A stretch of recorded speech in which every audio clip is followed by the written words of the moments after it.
Bonsoir à tous, le Christ est ressuscité, c'est votre serviteur Gérasim, je suis de retour pour une nouvelle vidéo. Alors, depuis mes dernières vidéos qui s'adressaient à la chaîne Tradition Orthodoxe, donc les VCO du Père Romaric et de Laurent Cloéblé, car maintenant je vais le prononcer correctement, il y a eu trois réponses, enfin une réponse en trois parties de cette chaîne que j'ai visionnée et cette réponse est intéressante et je vais en faire moi-même une réponse à l'avenir, cependant pas tout de suite.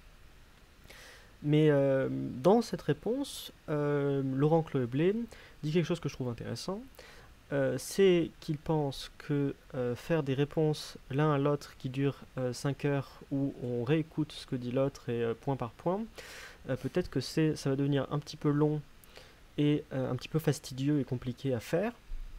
Et d'ailleurs, il dit que si moi je fais une réponse de ce type-là, il n'y répondra pas. Ce que je trouve pas tout à fait lâche, hein. Je pense que ça se comprend simplement pour des raisons pratiques et pour des raisons de temps et de praticité. Donc ce que je vais faire, au lieu de faire une réponse point par point, néanmoins je vais quand même faire une réponse point par point parce qu'il y a des points en particulier qu'il faut que j'aborde et des choses auxquelles il faut que je réponde et je pense que je ne peux pas le faire autrement que en répondant à ces vidéos, mais ce sera une autre fois, beaucoup plus tard. Je vais faire une vidéo, je pense, un peu plus structurée, un peu plus préparée, où j'expose les points principaux de mes controverses avec les VCO, et où je montre en fait les raisons principales pour lesquelles il ne faut pas être VCO et les erreurs qu'ils font. Eh bien, commençons tout de suite. D'abord, je vais parler du principe fondateur du schisme et de l'hérésie des VCO, qui est l'anathème ipso facto, c'est-à-dire automatique. Par le fait, c'est du latin. Donc il y a plusieurs points à comprendre vis-à-vis de l'anathème ipso facto. D'abord, ça n'existe pas historiquement. Il n'y a nulle part dans les canons c'est la mention d'un tel mécanisme, d'un tel fonctionnement de l'Église, et ça n'existe pas non plus dans les pères de l'Église. Aucun père de l'Église ne pense qu'on peut être anathème ipso facto automatiquement sans avoir été jugé et condamné par un synode de l'Église. Ensuite, vous dites, en fait, dans la façon dont vous abordez l'Église, vous pensez que l'Église est unie par la foi et qu'en fait, il y a une Église invisible. Alors, vous m'accusez de nier l'idée d'Église invisible. En fait, je pense que vous faites... Enfin, il y a une confusion. C'est que je ne nie pas l'Église invisible. Moi, je nie... Enfin, je ne nie pas l'Église céleste, l'Église des anges, les saints, la partie invisible de l'Église, voilà, on peut le dire comme ça. Je ne nie pas l'existence de toute cette partie-là de l'Église qui n'est pas parmi nous, les hommes sur Terre. Moi, ce que je nie, c'est l'idée issue du protestantisme et qui est l'idée de base d'ailleurs de l'œcuménisme. Et la formule en général, c'est on sait où est l'Église, mais on ne sait pas où elle n'est pas. Hein, donc elle peut être en dehors des structures ecclésiastiques.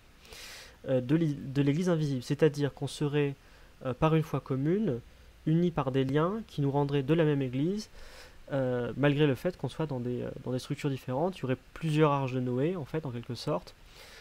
Tout ce qui importe, c'est la foi commune. Et donc ça, c'est l'idée problématique avec les VCO, c'est-à-dire que vous oubliez l'importance de la réalité eucharistique de l'Église, de l'unité eucharistique de l'Église et de sa réalité en tant qu'une seule structure que le Christ a établie, qui est celle des apôtres et des évêques, parce que vous avez un système où vous avez plusieurs églises qui sont chacune professant à peu près la même foi, et qui sont désunies, qui sont en schisme les unes avec les autres, donc il peut y n'avoir qu'une seule église. Cependant, vous n'avez pas très envie de dire qu'il ne peut y avoir qu'une seule église, parce que vous n'avez pas non plus envie d'anathématiser vos frères VCO, parce qu'ils ont les mêmes positions que vous. Donc vous changez un peu l'ecclésiologie de l'Église en introduisant ce principe qui est le même que les œcuménistes, simplement vous l'appliquez à vous, entre vous, aux églises VCO. D'ailleurs là-dessus, si c'est peut-être une incohérence en fait avec votre position sur notre point, s'il y a église invisible avec des synodes VCO qui pourtant ne sont pas en communion ensemble, pourquoi il ne pourrait pas y avoir église invisible avec des évêques officiels qui ne sont pas en communion avec vous mais qui professent la foi orthodoxe. Bon, je laisse ça là. Après, le fonctionnement ipso facto, c'est quelque chose de profondément, je pense, inadapté en fait à la réalité. C'est pour ça qu'on n'en trouve pas beaucoup dans les lois humaines et dans les choses humaines. Alors, je peux prendre des exemples. Parce que oui, ne faut pas oublier que l'Église est divino-humaine, hein. Ce n'est pas seulement quelque chose de divin. Alors évidemment, Dieu sait dans les cieux exactement qui est-ce qui est hérétique, qui est-ce qui ne l'est pas. Il sait qui est-ce qui va aller au paradis aussi, qui est-ce qui est sauvé, qui est-ce qui sera saint, qui est-ce qui est damné. Cependant, l'Église n'est pas seulement divine, elle est également humaine. Et donc pour gérer ses soucis humains, elle fonctionne comme les sociétés humaines. Elle a des tribunaux, excusez-moi. Elle a une défense dans ces tribunaux. Elle a des canons, donc des lois, des constitutions, en quelque sorte. Et dans les choses humaines, l'automatisme et les choses ipso facto ne fonctionnent pas. Par exemple, on va prendre un exemple hypothétique. Imaginons qu'il y ait en France une loi qui dit que quiconque commet un crime est déchu de la nationalité. Imaginons qu'une personne commet un crime, on va dire il tue quelqu'un, et par laxisme ou par erreur judiciaire ou pour toute autre raison, on ne lui déchoit pas sa nationalité. Cependant, on pense qu'il est déchu ipso facto. Voilà. Donc qu'est-ce qui va se passer?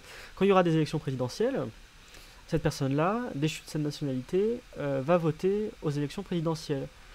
Sauf que elle est déchue de sa nationalité ipso facto, mais pas dans la réalité. Dans la réalité, elle peut toujours voter. Et donc elle va voter pour un président de la République, et le président de la République, du coup, va être élu illégitimement. Il va être élu illégitimement par des gens qui ne sont pas des citoyens français, parce que ipso facto, automatiquement, ils ne sont pas. Alors du coup, ce qui se passe, c'est qu'automatiquement, le président n'est plus le président, et tout l'État français s'effondre d'un coup par chaîne d'automatisme. Voilà, et donc les seules fois où il y a des choses qui arrivent ipso facto dans la loi civile, en fait, c'est plutôt des choses qui arrivent de facto. Par exemple, des séparations qui sont dans les faits, mais il ne se passe jamais des choses automatiques virtuelles. Vous voyez, des situations comme vous pouvez en parler, où un évêque est déposé alors que personne n'a déposé, vous voyez. Ou quelqu'un. C'est comme si vous essayez de penser que une personne est en prison, parce que mettons que c'est 20 ans de prison pour le meurtre, il a commis un meurtre, et du coup il est en prison. Voilà, ipso facto il est en prison. C'est pas grave si personne l'y a mis, mais il y est. Il se balade libre dans la rue, mais il est en prison, vous savez, parce que ça fonctionne automatiquement ipso facto. Voilà, c'est absolument malsain. Je veux dire, il n'y a pas d'autre mot. C'est fou comme façon de fonctionner. C'est pas réel. D'ailleurs, c'est un des problèmes, je pense, avec l'ecclésiologie et la sacramentologie catholique romaine, qui est tant de choses qui se passent ipso facto et a posteriori également, avec la rétroaction, des chaînes d'automatisme, quelque chose qui était invalide et puis qui entraîne une réaction en chaîne de personnes qui sont plus validement ordonnées ou plus validement baptisées, etc. Donc c'est mon point suivant. Donc c'est latinisant en fait comme idée, parce que c'est une idée qui est présente dans le catholicisme romain. On dit aussi latae sententiae, sans jugement. C'était le cas de Monseigneur Lefebvre de manière notoire. Mais c'est pas quelque chose qui est présent dans le droit canon ou l'ecclésiologie orthodoxe. C'est vraiment une importation latinisante de l'ecclésiologie catholique. Donc je parlais des réactions en chaîne, parce que oui, hein, on peut se poser ces questions. Et d'ailleurs, il y a certains synodes VCO qui souffrent de telles réactions en chaîne si l'anathème ipso facto est vrai. Parce que je rappelle que tous les VCO grecs qui sont issus du synode chrysostomite, donc pas les mathéites, ont leurs évêques issus d'une ordination qui s'est faite avec deux évêques de l'ERHF et un évêque roumain néo-calendariste, qui avait le nouveau calendrier. Alors si le nouveau calendrier est une hérésie, ce type-là a été anathème ipso facto, les ordinations sont invalides et du coup il n'y a plus d'évêques, voilà, par réaction en chaîne. il n'y a plus d'évêques dans l'église, chez les chrysostomites grecs. Euh, et donc les gens qui ont été ordonnés par les chrysostomites grecs, notamment, alors je sais pas ce qu'il en est exactement, mais peut-être, je sais pas qu'est-ce qu'il en est de votre évêque, par qui il a été ordonné. Je sais que évêque, il a été ordonné par les Tyronites, mais prêtre, par exemple, est-ce qu'il était vraiment prêtre si la hiérarchie des Grecs est issue d'un évêque néocalendariste. Vous voyez, c'est le problème des réactions en chaîne.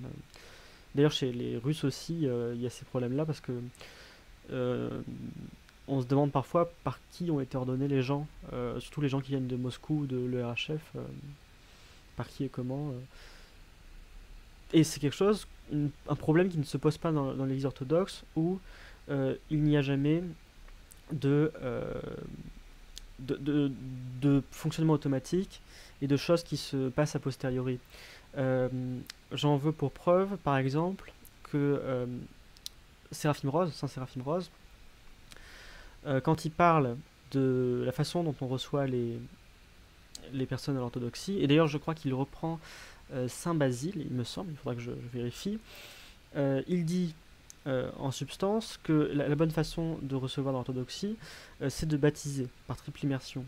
Mais si on a quelqu'un qui, on s'en rend compte après, n'a pas été baptisé, ou alors a été baptisé d'une manière invalide, il n'y a eu qu'une seule immersion, je ne sais pas, il y a eu un problème.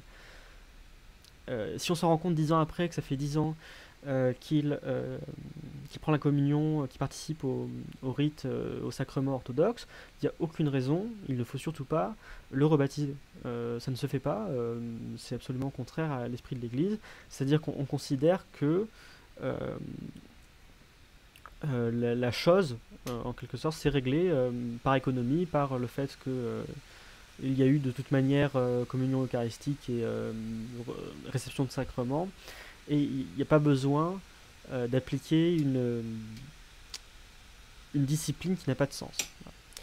Je me suis peut-être un peu perdu du sujet principal. Oui, sur les réactions en chaîne, encore une fois, comme je vous ai dit, s'il y a des réactions en chaîne, et à fortiori avec la communion empoisonnée, c'est-à-dire une personne professe une hérésie, elle est anathème ipso facto, une série de personnes sont en communion avec elle, elle aussi anathème ipso facto, etc., etc. Il y aurait plusieurs fois dans l'histoire de l'Église où, par un seul évêque hérétique dans l'Église, toute l'Église se serait effondrée d'un coup, parce que tout le monde aurait été d'un seul coup anathème ipso facto. Donc je vais en parler plus tard des exemples d'hérétiques dans l'Église, ne vous inquiétez pas. Mais voilà, hein, l'Église serait morte une dizaine de fois, aurait disparu tout simplement, les portes de l'enfer auraient prévalu contre elle, s'il y avait l'anathème ipso facto. Également, l'anathème ipso facto rend complètement inutile tout ce qui est tribunal ecclésiastique, jugement personnel, anathème personnel nominatif dans les conciles. C'est-à-dire que si les anathèmes s'appliquer de fait, par le fait, automatiquement, il suffirait en concile d'anathématiser des idées et il n'y aurait pas besoin d'anathématiser des personnes parce qu'elles seraient anathématisées automatiquement, vous voyez, parce que comme on anathématise des idées, les personnes sont anathématisées avec automatiquement. Et donc non seulement il n'y aurait pas besoin de condamner les hérésiarques, alors pourquoi voilà, on nomme les hérésiarques nominalement si c'est automatique, il n'y a pas besoin. Et ensuite, il n'y aurait pas besoin de juger, donc après qu'il y ait eu la condamnation de l'hérésie, il n'y aurait pas besoin de juger si oui ou non une personne professe cette hérésie avant de le condamner, parce que la condamnation serait automatique. Alors du coup, il n'y aurait pas eu besoin de juger tout un tas d'évêques ariens, eutychiens, monophysites, nestoriens, qui ont été jugés après coup. Après coup, il y a plusieurs exemples dans l'histoire de l'Église, après les conciles, il y a des jugements de personnes qui n'étaient pas là, pas vivantes, ou alors pas encore hérétiques à l'époque du concile, et après le concile, elles commencent à professer des hérésies. Alors qu'est-ce qu'on fait? On réunit un synode d'évêques et on utilise le concile précédent, évidemment, et on demande à la personne de se justifier, d'abjurer d'ailleurs. Il y a toujours le droit à une défense et à abjurer. C'est toujours ça qui se passe. Je vous invite à lire par exemple ce qui s'est passé avec Eutychès. Eutychès, le Saint Flavien, il a été très patient avec lui. Il lui a dit est-ce que tu es sûr que tu ne veux pas abjurer? Est-ce que tu es sûr de ce que tu dis? Il lui a offert des portes de sortie. Est-ce que ce que tu dis, ça peut pas être compris comme ça? Voilà, donc on ne peut pas anathématiser une personne comme ça automatiquement sans lui avoir fourni un moyen de se défendre, d'échapper à l'anathème et de rester orthodoxe. Parce que ce qui se passe, c'est que par une sorte de, de jugement présomptueux, parce qu'on sonde les cœurs les cœurs et les reins des gens, on pense que la personne est anathème et qu'importe ce qu'elle dit, elle n'a pas le droit de s'expliquer, pas s'expliquer, et elle ne peut pas abjurer. Peut-être qu'elle n'était pas au courant, enfin je sais pas, hein, je ne donne pas d'exemple précis là, mais peut-être qu'une personne qui professe une hérésie, finalement, elle n'avait pas bien compris quelque chose, et quand on va lui demander d'en répondre, eh bien, elle va dire en effet, je ne confesse pas ça. D'ailleurs, c'est ce qui s'est passé avec Pelage à Lydda. Il a abjuré tous les trucs qu'on lui reprochait. Donc voilà, inutilité des jugements, et c'est vraiment pas le fonctionnement de l'Église d'agir comme ça. Je passe à la suite. Un argument très dévastateur contre l'idée de l'anathème ipso facto. Donc comme je vous ai dit, il n'y a nulle part dans les canons, les pères ou l'histoire de l'Église, l'application d'un anathème ipso facto. Ça n'existe pas. Cependant, il y a dans le droit canonique orthodoxe, chez un des commentateurs des canons les plus connus, Saint Nicodème Lagiorite, qui a écrit le Pédalion, enfin je vous apprends rien j'imagine, un commentaire des canons apostoliques, je ne sais plus exactement lequel, il me semble le 66, quelque chose comme ça, ou 46, je ne sais plus du tout. Mais bon, c'est pas très important le contenu du canon en lui-même, où il parle de comment s'appliquent les canons. Et je vous laisse lire le texte, vous pouvez faire pause, je ne vais pas le lire moi-même en anglais avec mon accent abominable, mais il dit en quelque sorte qu'il n'y a pas d'anathème ipso facto, que la déposition n'est pas faite automatiquement, elle est faite quand il y a un jugement par une troisième personne, un tribunal ecclésiastique, et qu'on ne peut pas prétendre que il y a anathème sans jugement, déposition sans jugement, et attendez, qu'est-ce qu'il y a à la fin? Voilà. Et donc, il dit ça pourquoi? Parce que le canon ne dit pas il est anathème automatiquement, il dit il doit subir un jugement. Il doit subir un jugement, il doit être sorti de l'église ou déposé par la décision du synode, par la décision d'un jugement d'un tribunal ecclésiastique. Voilà, donc, c'est ça la position orthodoxe, l'ecclésiologie orthodoxe. Alors, je veux dire, il faudrait peut-être aller faire une étude un peu plus poussée, aller voir Balsamon, tout ça, mais je pense que c'est assez clair dans Saint Nicodème Lagiorite que, en tout cas, lui, qui est quand même un monument du droit canon et peut-être une référence absolue, je pense, ne croit pas en l'anathème ipso facto et qu'il dénonce ça comme une erreur. Donc je vous invite à le lire, faites pause et lisez-le en anglais, malheureusement, je suis désolé. Mais il n'y a pas d'anathème ipso facto selon Saint Nicodème Lagiorite et donc selon le droit canon orthodoxe. Quelles sont les conséquences de la fausseté de l'anathème ipso facto? S'il n'y a pas d'anathème ipso facto, il n'y a pas de communion empoisonnée. Pourquoi? Parce que ce qui dépend de la communion empoisonnée, c'est... excusez-moi. Ceux dont la communion empoisonnée dépend, c'est l'anathème ipso facto. C'est-à-dire que comment commencer la réaction en chaîne de la communion empoisonnée. C'est-à-dire, il faut qu'il y ait des personnes en communion avec quelqu'un d'un anathème. Alors, en général, les canons qui sont contre la communion avec les hérétiques, parce que c'est au nom de ça que la communion empoisonnée qu'est-ce que je veux dire, c'est au nom de ça que les VCO appliquent la communion empoisonnée, au nom donc de l'anathème ipso facto et des canons contre la communion avec les hérétiques. Canons contre la communion avec les hérétiques qui sont tout à fait vrais, justes, bons à appliquer absolument, hein, tout à fait.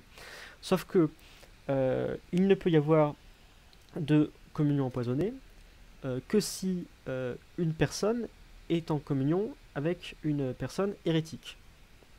Ce qui n'est pas le cas dans l'Église orthodoxe aujourd'hui. Il n'y a personne qui est en communion avec ni les protestants, ni les catholiques romains, ni les monophysites. Il n'y a personne qui est en communion, enfin, en tout cas pas officiellement et pas de façon montrée, comment dire, à la vue de tous, à ma connaissance en tout cas.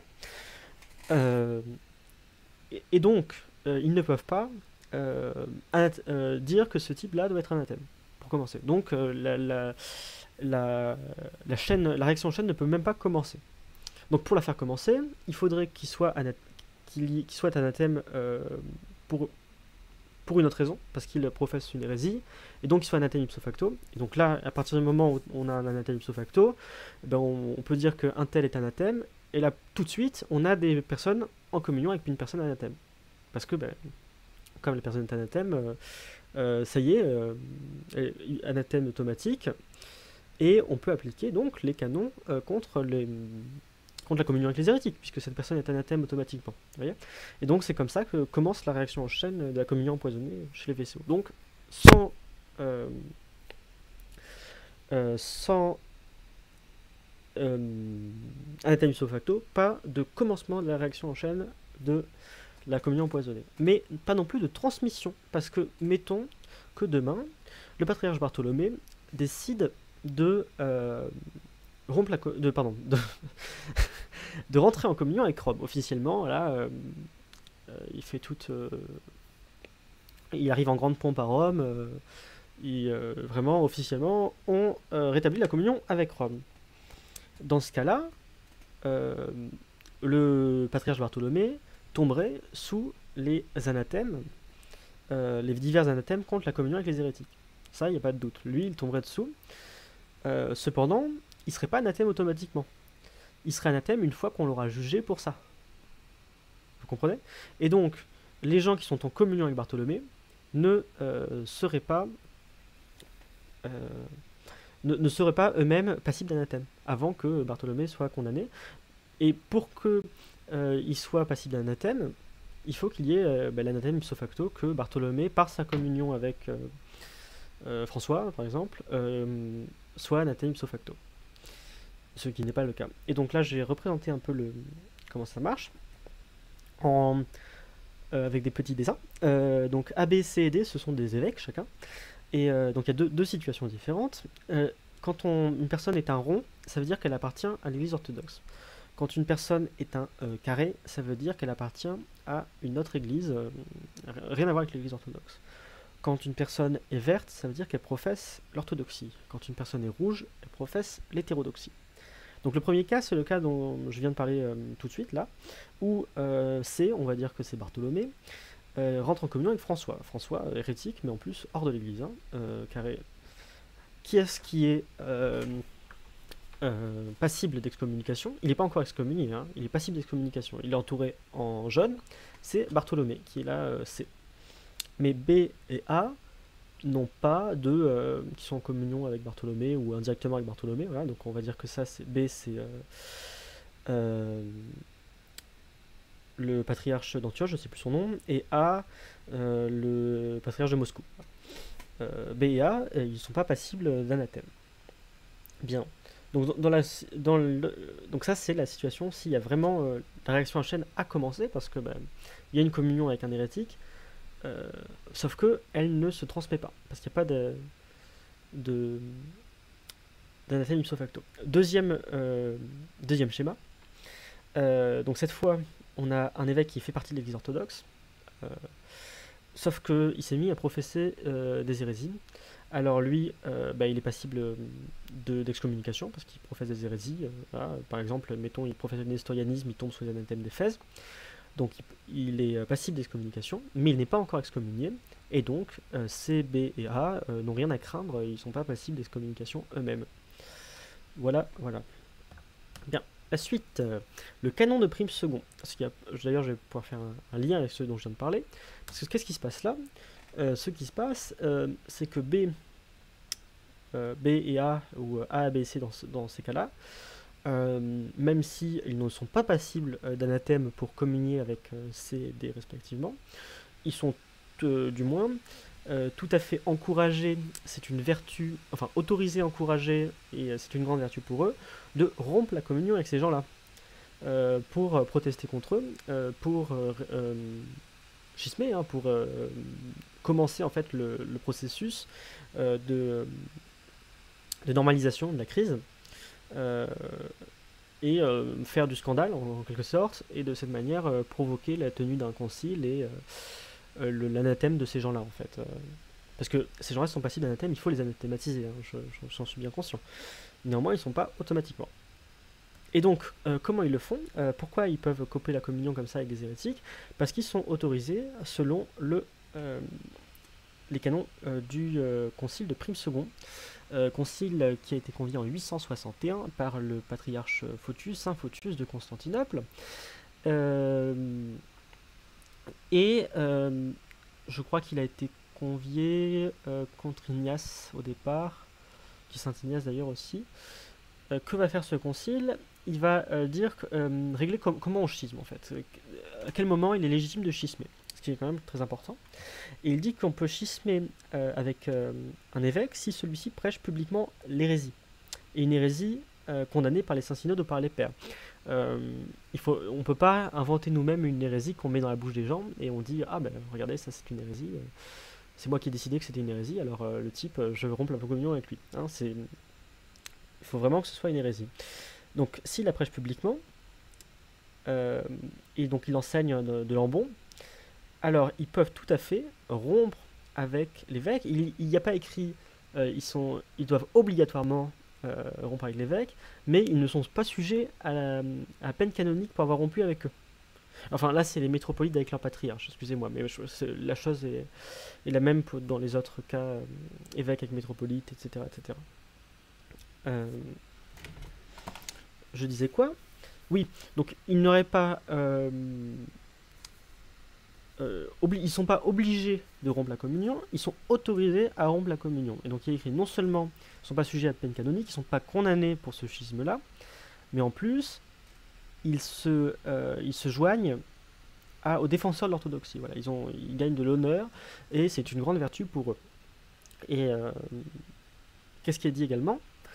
Que le moment en fait où les choses est réglées, enfin c'est pas dit peut-être explicitement, mais c'est assez implicite, c'est quand il y a instruction de sa cause par un tribunal d'évêque. Et ça, c'est le moment où on est sûr que le type est hérétique. On est sûr que le type est hérétique. Non seulement on n'est pas comment dire, on n'est pas condamnable pour être en communion, pour rompre la communion avec quelqu'un de condamné par un tribunal, mais on est condamnable pour ne pas rompre la communion une fois qu'un tribunal a jugé. Mais c'est bien l'instruction de sa cause par un tribunal d'évêque qui fait que comment dire, qui marque le moment où on ne doit pas communier. Et c'est de cette manière-là que le canon est formulé. C'est-à-dire que il dit la chose inhabituelle qui est faite, en fait, c'est de rompre la communion avant qu'il y ait un tribunal d'évêque. C'est-à-dire que la norme, c'est de rompre la communion après que la personne soit jugée. Mais il y a comment dire, un manquement à cette norme, qui est un très bon manquement, c'est pour se battre contre l'hérésie. Voilà. Et donc c'est ce qu'a fait d'ailleurs Saint Maxime le Confesseur. Très bien, excusez-moi, ma voix déraille. Et j'ai aussi pris le 13e qui marque quelque chose d'important. C'est qu'on ne peut pas se séparer de son évêque. Attendez, excusez-moi un instant. Oui, voilà. Le prêtre, lui, n'a pas le droit de se séparer de son évêque, pardon. Même si il n'y a pas de clause il prêche de l'hérésie de Lambon. Et j'ai surligné ce texte parce qu'il montre bien que selon l'esprit du Concile de Prime II, ce qui est définitif, c'est quand un synode d'évêques a instruit l'affaire, examiné l'affaire et a prononcé la sentence définitive de condamnation contre lui. Et donc un prêtre ne peut pas juger de ça ni schismer de son évêque, hein. C'est quelque chose normalement qui est qu'entre évêques. Ce que je trouve quand même peut-être pas tout à fait non plus conforme à ce qui a été fait dans l'histoire de l'Église, parce qu'il y en a des exemples où des laïcs et des prêtres schisment dans les mêmes conditions en fait que dans le canon 15. Comme Maxime le Confesseur, il n'est pas évêque, hein, il est simple laïc, enfin moine mais laïc. Mais en tout cas, ce qui est certain, ce que je veux dire, c'est que il n'y a pas d'obligation, nullement, de schismer d'une personne qui est hérétique, et ni condamnation parce qu'on n'a pas schismé d'une personne qui est hérétique, tant que cette personne est hérétique en parole, mais pas exclue de l'Église par un tribunal qui aurait jugé sa cause, voilà, jugé de son hérésie et l'aurait déposé, excommunié, aurait fait une sentence. Bien. Une autre incompréhension d'un autre canon, c'est les anathèmes de 1983 de le patriarche, excusez-moi, métropolite Philaret de New York, de l'ERHF. Donc cela je vais vous le dire parce que c'est assez court. Those who attack the Church of Christ by teaching that Christ's Church is divided into so-called branches, which differ in doctrine and way of life, or that the Church does not exist visibly, but will be formed in the future when all branches or sects or denominations and even religions will be united into one body, and who do not distinguish the priesthood and mysteries of the Church from those of the heretics, but say that the baptism and Eucharist of heretics is effectual for salvation. Therefore, to those who knowingly have communion with these aforementioned heretics, or who advocate, disseminate, or defend the new heresy of ecumenism under the pretext of brotherly love, or the supposed unification of separated Christians, anathema. Alors que dit ce texte? Donc il dit, en substance, il condamne l'idée que l'Église est divisée en branches, que les sacrements des hérétiques sont pleins de grâce, et il condamne le fait de communier avec les hérétiques. Et en fait, ce qui est condamné ici, c'est bien de communier avec les hérétiques, ceux-là même à propos desquels on dit que leur priesthood, le sacerdoce, la communion, le baptême, l'Eucharistie est nul et n'est pas orthodoxe, n'a pas d'effet pour le salut. Parce qu'il y a bien écrit aforementioned, susmentionné. C'est-à-dire que les hérétiques auxquels on fait référence, avec lesquels il ne faut pas communier sous peine d'anathéma, ce ne sont pas les œcuménistes dans l'Église orthodoxe, ce sont les protestants, les catholiques, etc., qui n'ont pas l'Eucharistie, le sacerdoce et la grâce salvifique. Pourquoi je dis ça? Parce que ça semble assez évident. Pourquoi je dis ça? Parce qu'il y a une interprétation de ce canon qui est assez courante chez les VCO. Alors je ne sais pas si nos amis de tradition orthodoxe l'ont fait exactement, mais je ratisse large quand même, parce que c'est en général sur le sujet des VCO, c'est pas contre eux en réponse particulièrement, uniquement en tout cas. Pourquoi je dis ça? Parce que souvent on nous dit, alors oui, les hérétiques condamnés, ce sont les œcuménistes, et donc ceux avec qui il ne faut pas communier sous peine d'anathème, c'est les œcuménistes. Et donc, être en communion avec Constantinople, je sais pas, la Roumanie ou d'autres œcuménistes, ça nous rend anathème, enfin, ça nous fait tomber sous l'anathème de 1983, qui, d'ailleurs, s'applique ipso facto, hein, chez eux, on s'en rappelle automatiquement. Alors, donc, cette interprétation est complètement fausse, et j'en veux pour preuve tout simplement le texte en anglais, avec le mot aforementioned qui, je pense, indique très clairement qu'on parle bien des protestants et des catholiques, enfin des chrétiens non orthodoxes, enfin, c'est pas des chrétiens, mais des non orthodoxes avec qui on fait de l'œcuménisme. Alors, il y en a qui disent le who advocate, disseminate or defend the new heresy of ecumenism, ça indique en fait non, les aforementioned heretics, c'est les œcuménistes, Constantinople et compagnie. Je trouve que ça n'a pas de sens, parce que aforementioned, ça renvoie bien à une mention précédente, un usage précédent du mot dans le texte, premièrement, donc c'est vraiment un argument fort. Ensuite, their new heresy of ecumenism, ça peut, alors déjà, ça peut désigner tout simplement la nouvelle hérésie de l'œcuménisme que professent les protestants et les catholiques, si on est dans la même phrase. Mais moi, j'ai plutôt tendance à comprendre que c'est une autre, comment dire, un autre propos, une deuxième proposition.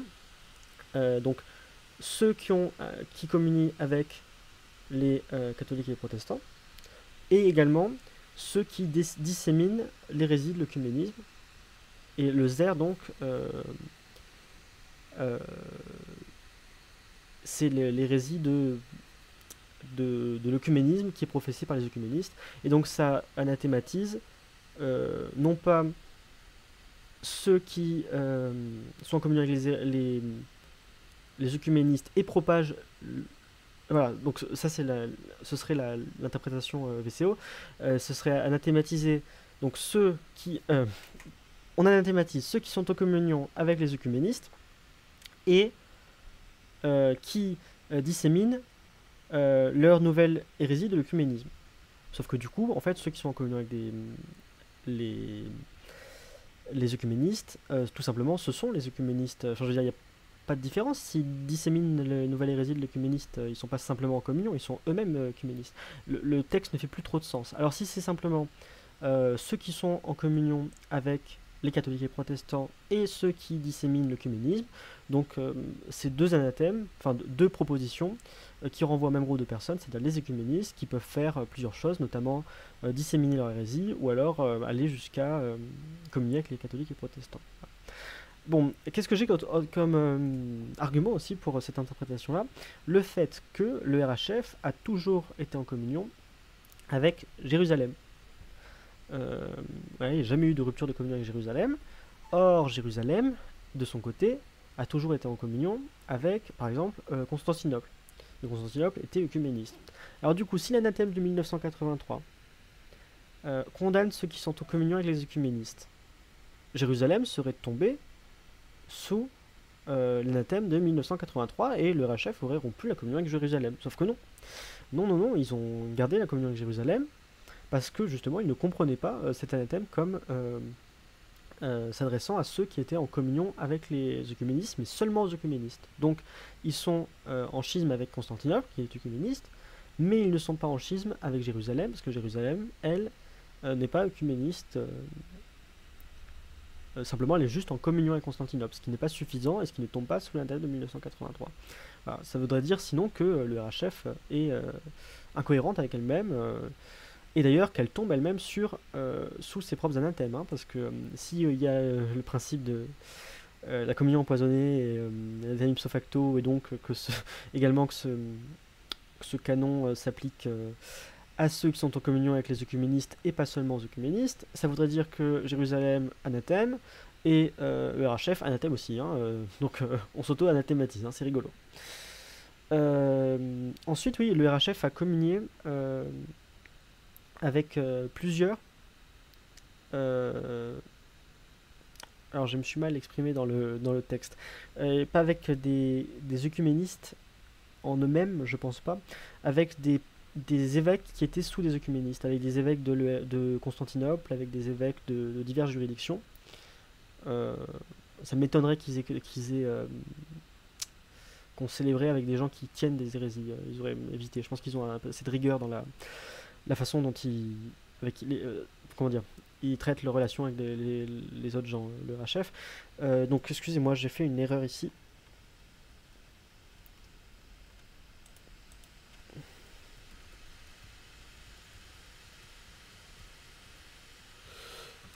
C'est un petit peu... ça fait pas très pro. Avec des œcuménistes sous eux. Oui, donc j'ai des exemples. Hein, avec à Genève, il me semble qu'il y a eu des concébrations, et à Paris aussi avec Constantinople à plusieurs moments, même avant que le rétablissement de communion. Et donc ils ne se sont pas fait excommunier ni par Philarète ni par Vitalie, hein, ces gens-là.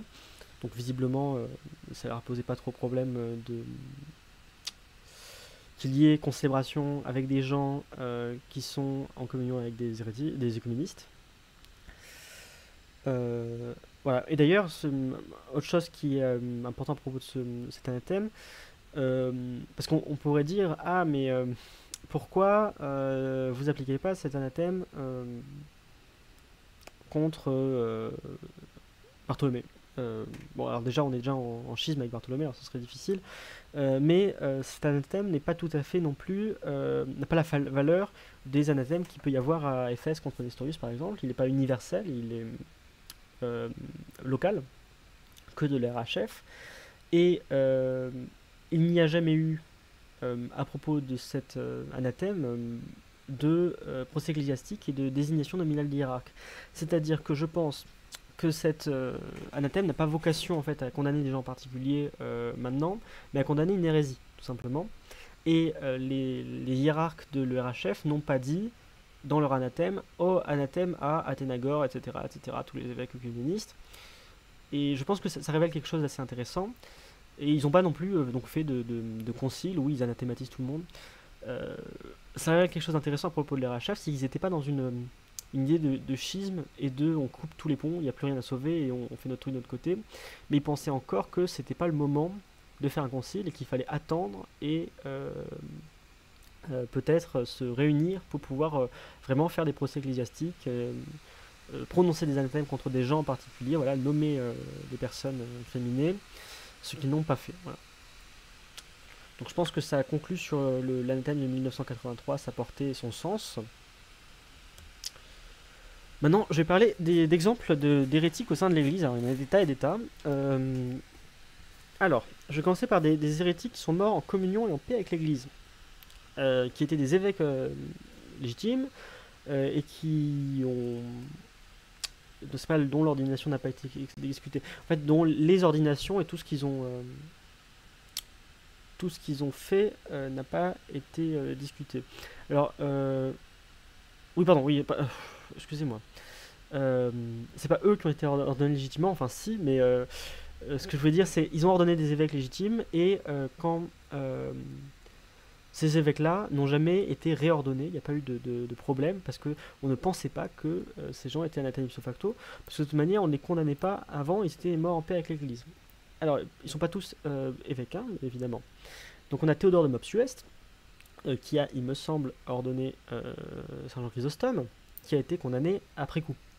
Alors du coup, s'il était hérétique, parce qu'il était hérétique, hein, ses écrits sont hérétiques, mais s'il était anathème ipso facto pour cette hérésie, ça voudrait dire que tous les gens à l'époque de Théodore de Mopsuest qui étaient en communion avec lui étaient hérétiques également. Alors Saint Jean Chrysostome hérétique, donc du coup pas évêque non plus, et toute l'Église en fait par extension, via Saint Jean Chrysostome et via d'autres gens, hérétiques avec eux.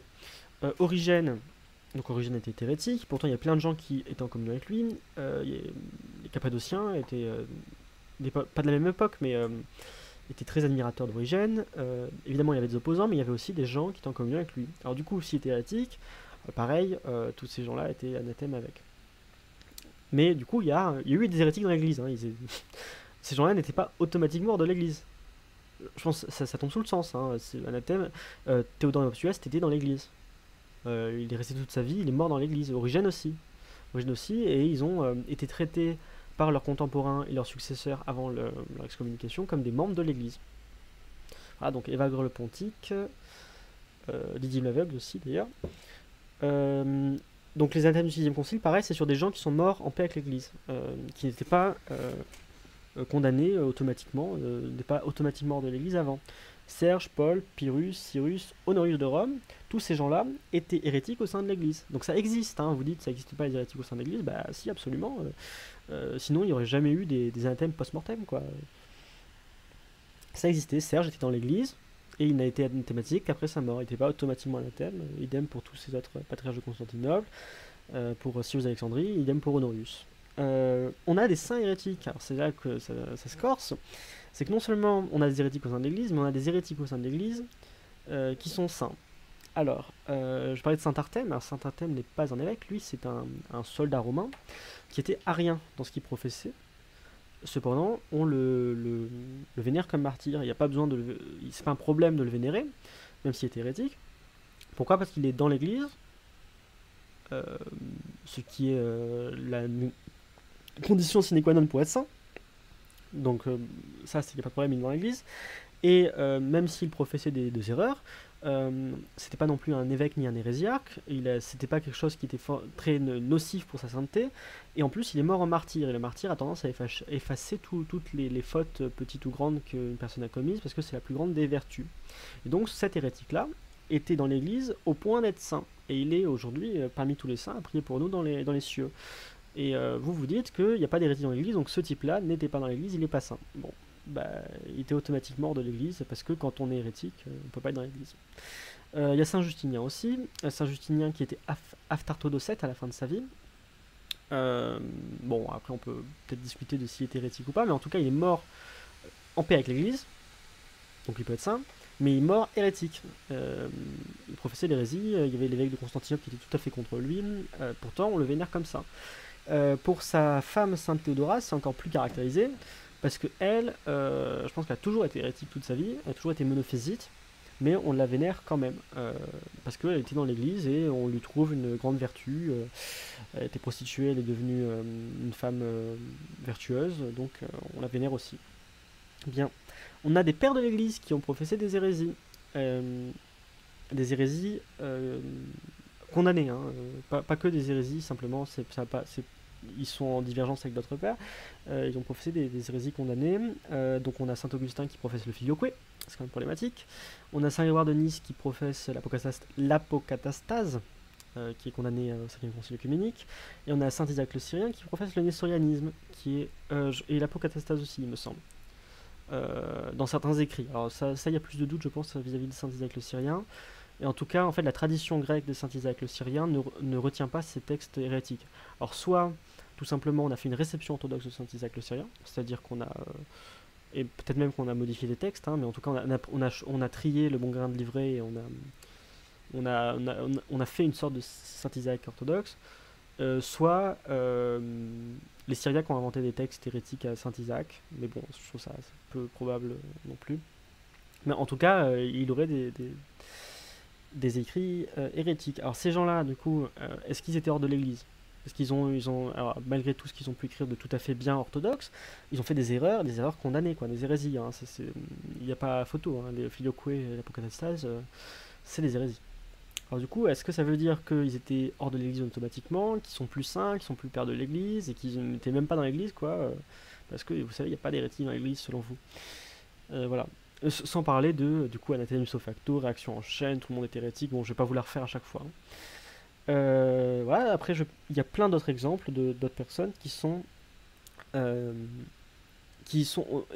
faisaient partie de l'Église avant d'avoir été condamnés. Et en fait, c'est tous les hérétiques, avant d'être condamnés, tous les hérétiques condamnés, je veux dire, avant de l'avoir été, ils étaient dans l'Église et ils étaient traités comme des gens qui étaient dans l'Église, et à tout égard, on les considérait comme des gens dans l'Église avant donc que l'anathème soit prononcé. Donc on a Eusèbe de Nicomédie qui baptise Saint Constantin. Donc sinon, s'il n'était pas dans l'Église, Saint Constantin il serait pas chrétien, il serait pas saint, il n'aurait jamais été rejoint l'Église.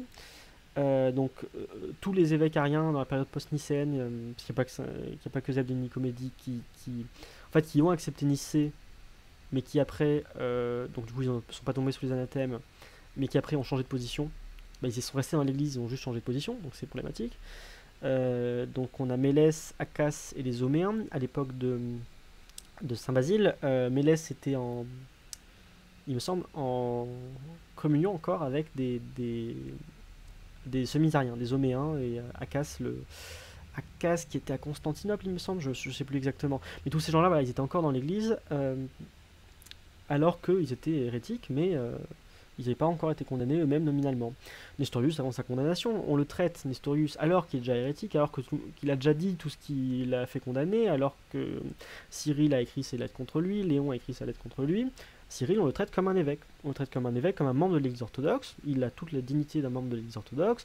Et d'ailleurs, il a le droit à un tribunal, comment dire, juste, à Éphèse. Enfin, il a le droit de se défendre et tout. Jusqu'à ce qu'on prononce un anathème contre lui. Donc il était hérétique et dans l'Église. Il y a des hérétiques dans l'Église, hein, jusqu'à ce qu'ils soient condamnés. Ou alors, parfois, ils sont condamnés après leur mort, hein, ou même ils sont jamais condamnés. Et on pourra les condamner un jour, mais c'est pas problématique qu'il y ait eu des hérétiques dans l'Église. Donc Eutychès avant sa condamnation, je vous en ai parlé peut-être un petit peu tout à l'heure avec Saint Flavien, là, qui va le voir à son monastère, et qui, alors qu'il professe déjà l'hérésie, il est traité comme un moine orthodoxe avec tous les égards, jusqu'à ce qu'on le condamne. Dioscore, pareil, les Antiochiens et les Nestériens, pareil. Alors je crois que c'est Marie et Ibas, d'ailleurs, donc qui sont en communion avec tout le monde, mais qui confessent l'orthodoxie, le nestorianisme, et qui vont être jugés à Constantinople III. D'ailleurs, post-mortem, il me semble. Donc les iconoclastes avant Nicée II, et un des exemples les plus frappants, c'est tous les Occidentaux avant le schisme, parce que ça fait des siècles que les Occidentaux, ils étaient absolument hérétiques à plein des égards. Alors déjà, Philochoué, en plus, l'église franque est rejetée le concile de Nicée II. Alors pourtant, ils n'ont jamais été anathématisés, sortis de l'église, hein, on était toujours en communion avec eux par le biais de Rome. Comment il s'appelle, Saint Isidore de Séville et tout un tas d'évêques italiens n'acceptaient pas le 5e concile œcuménique, n'acceptaient que le 4e, et défendaient les 3 chapitres. Bon, après, je pense pas que ce qu'ils professaient, eux, était tout à fait hérétique, leur christologie était bien, mais ils avaient tort, en fait, sur leur défense des 3 chapitres. En tout cas, ils étaient hérétiques alors qu'ils étaient dans l'église. Hein. Et c'est que en 1014 qu'il y a eu coupure de communion avec tous ces hérétiques-là, mais avant ça, c'était des hérétiques dans l'église. Et encore, cette coupure de communion-là n'a pas été instantanée pour tout le monde, parce que c'est entre Constantinople et Rome, mais il va falloir attendre des décennies, même des siècles, pour que toutes les églises orthodoxes schisment de Rome. Vraiment, ça a duré longtemps. Hein, donc ça, c'est pour le premier schisme entre Rome et Constantinople, et après il y a les tentatives d'union, et pareil, ça a de nouveau duré longtemps, donc que tout le monde soit plus du tout en communion avec Rome de nouveau.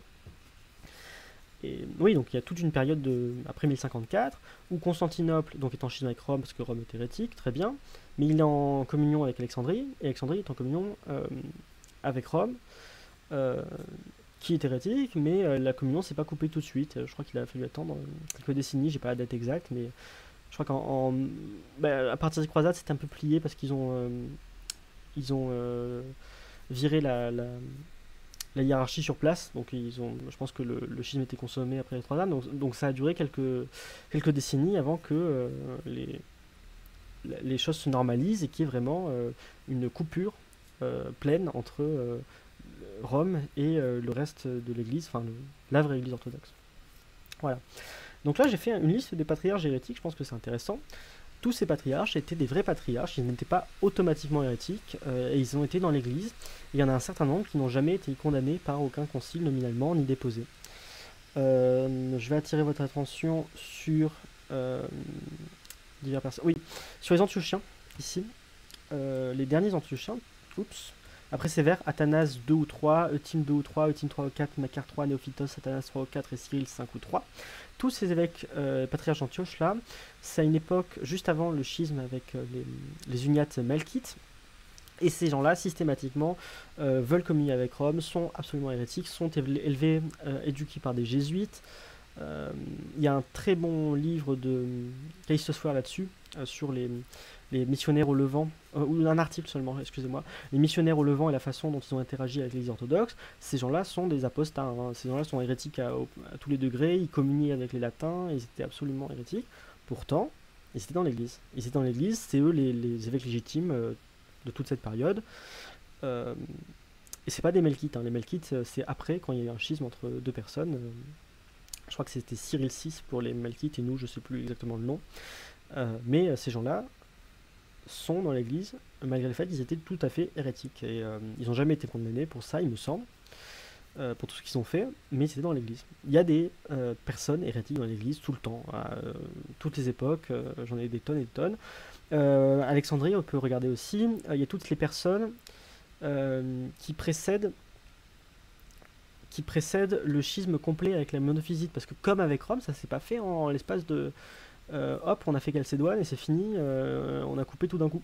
Il se trouve que tout un tas d'évêques d'Alexandrie, on a alterné entre des évêques monophysites et des évêques orthodoxes, mais ces évêques-là étaient dans l'église orthodoxe. Les évêques légitimes, ils étaient en communion avec Constantinople, Jérusalem, Rome et compagnie, et pourtant ils étaient hérétiques. Voilà. Donc il y en a eu tout un tas également. À Antioche aussi, donc il y a eu la même chose avec Pierre le Foulon, Sévère d'Antioche. Sévère d'Antioche, en fait, c'est le dernier évêque monophysite sur le trône légitime d'Antioche. Après, il se fait virer et il y a une hiérarchie parallèle qui se met en place. Mais voilà, donc lui, il était monophysite, mais il faisait partie de l'église, Sévère d'Antioche. Oui, donc tous les patriarches de Rome après 1014, j'en ai déjà parlé. À Constantinople, pareil, il y a eu plein de types qui étaient dans l'église et pourtant qui étaient en communion avec les autres. Les unionistes notamment, ou en tout cas, la rupture de communion ne s'est pas fait automatiquement. Ils étaient dans l'église et après ils ont été condamnés. Voilà. Et j'y ai rajouté quand même dans la liste des hérétiques Mélessius en fait, c'est le patriarche assez connu, franc-maçon, et tous les autres. Alors peut-être pas Maxime V, je pense que Maxime V n'a pas été assez longtemps patriarche de Constantinople pour qu'on puisse dire que c'est caractérisé son hérésie, mais bon, en tout cas les autres, oui. Bien, donc Cyril le Charis aussi était hérétique, mais dans l'église. D'ailleurs, quand on le condamne, on le condamne pas lui, on dit qu'il n'a pas professé ses hérésies. Alors ce qui est ce qui est faux en fait, il a professé ses hérésies assez clairement, enfin on le sait. Simplement, on pense qu'il n'était pas tout à fait, comment on appelle ça, authentique dans ce qu'il disait, sincère, parce qu'il a fait ça contre du pognon, je crois de la part des Hollandais, voilà, des Hollandais qui voulaient des arguments contre les catholiques, montrer, ah regardez, les orthodoxes pensent comme nous.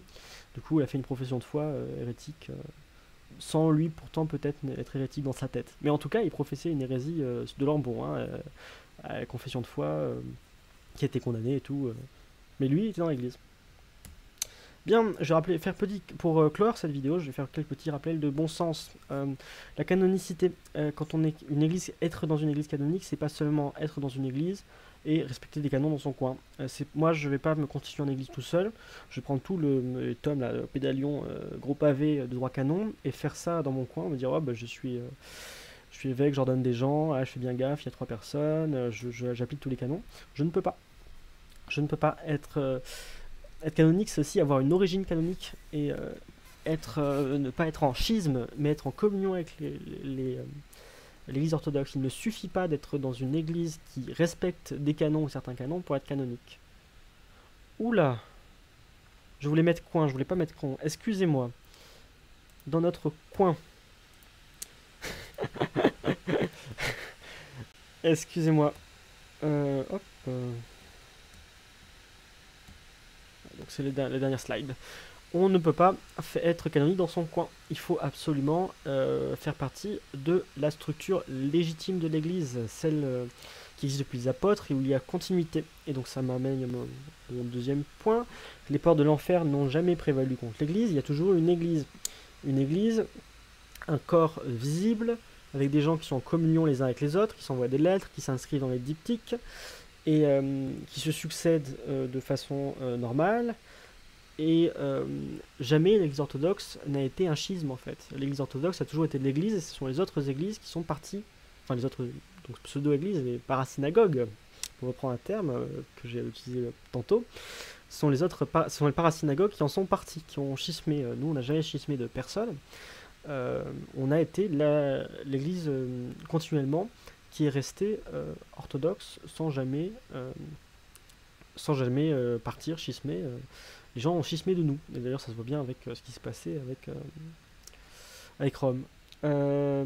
Également, dire Église officielle et penser que parce qu'on est reconnu par des États comme je sais pas l'État roumain, l'État turc, l'État grec, c'est une mauvaise chose, non, hein, l'officialité, la reconnaissance par des États, et même des États laïques ou des États même musulmans et autres, n'est pas un indicateur ni de l'orthodoxie ni de l'hétérodoxie d'une église, hein. Il y a eu plein d'églises officielles. En fait, toutes les églises, je pense, dans l'histoire étaient des églises officielles. Le, donc l'église orthodoxe, pardon, toutes les églises, toutes les juridictions, hein, je veux dire, hein, pas toutes les églises en parlant des hérétiques aussi. Donc l'église orthodoxe était l'église officielle de l'Empire romain. C'était l'église officielle des empires bulgares, serbes et des États successeurs de l'Empire romain. C'était l'église officielle dans l'Empire autrichien. Voilà, donc c'était aussi la religion officielle, une église officielle reconnue par les Ottomans. Donc c'était l'église officielle reconnue par les Russes, et ça n'a pas rendu l'orthodoxie moins orthodoxe, moins légitime. Ça ne les a pas contaminés parce qu'ils étaient reconnus par des musulmans, des catholiques et autres. Voilà. Donc c'est pas une insulte d'être une église officielle. Et d'ailleurs, c'est pas non plus ça qui fait qu'on est la vraie église, hein. Une église peut être reconnue par un État, mais elle ne peut pas être la vraie église. Ça, on est bien d'accord là-dessus. Bon, mais je pense que je vais clore là-dessus. Comment clore donc, ne devenez pas VCO. Restez dans l'église orthodoxe si vous êtes dans l'église orthodoxe. Convertissez-vous à l'église orthodoxe si vous n'êtes pas dans l'église orthodoxe. Donc, les VCO aussi, hein, devenez orthodoxe. Rejoignez notre église, s'il vous plaît. Le Christ est ressuscité, au fait. Le Pâques est passé. Quoi dire d'autre? Je vais sûrement faire d'autres vidéos. Alors, je ne sais pas encore précisément. Il y a plusieurs sujets qui me viennent en tête.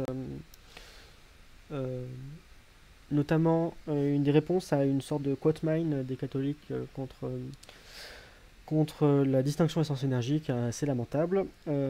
Également la réponse au quote mine de archidiacre sur les papes. Ça aussi, je trouve ça assez lamentable, et je pense que c'est important qu'on fasse quelque chose de référence où on puisse se référer après. Et quand on nous donne une vidéo, hop, regardez, j'arrive pas à argumenter, je te mets en lien une vidéo de 10 minutes d'archidiacre qui fait du quote mine. Ben, on peut répondre très simplement sans se perdre son temps à examiner citation par citation. Voilà, on peut ressortir un document ou une vidéo qu'on a fait nous-mêmes. Je pense que ce serait une très bonne chose, ça. Je vais peut-être parler d'islam de nouveau. Je vais sûrement faire la réponse à la réponse de Laurent Chloé Blais. Et je vais peut-être poster des enregistrements que j'avais fait avant.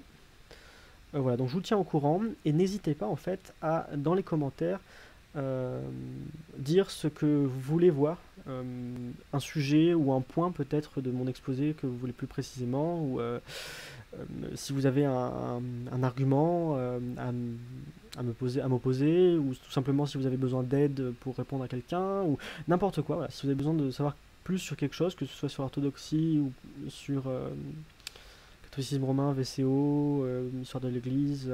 Alors je suis pas expert en tout, évidemment, hein, il y a des choses auxquelles je pourrais pas répondre, ou alors je donnerai référence à quelqu'un d'autre qui sera meilleur que moi, mais en tout cas, n'hésitez pas à me demander, et je ferai selon. Voilà, et bien, au revoir à tous, j'espère que ça vous a plu, et à la prochaine. Dieu vous garde en Christ. Donc c'était Gérasime.